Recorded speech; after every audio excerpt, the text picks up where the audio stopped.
sa ulo ng mga nagbabagang balita.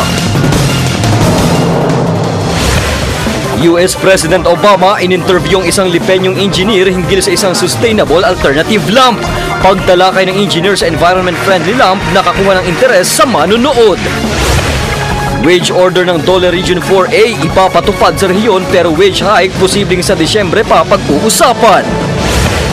Presensya ng APEC sa National Capital Region at matinding trapiko sa Maynila nagbunsod para hindi lumuwas ang karamihang Batanggenyo.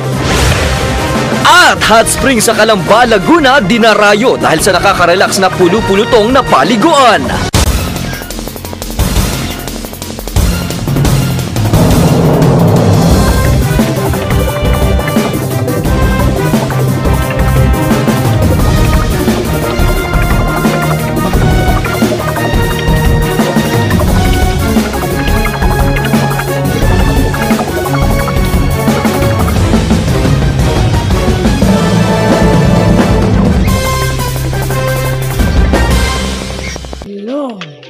Mula sa ABS-CBN Batangas, ito ang TV Patrol Southern Tagalog.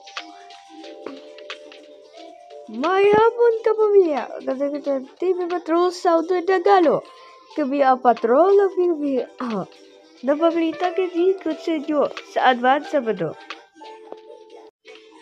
Kompetisyon untuk malaki jagayan sa kapamilya. Tayhan ang kisahay-hay na nakaragsaya.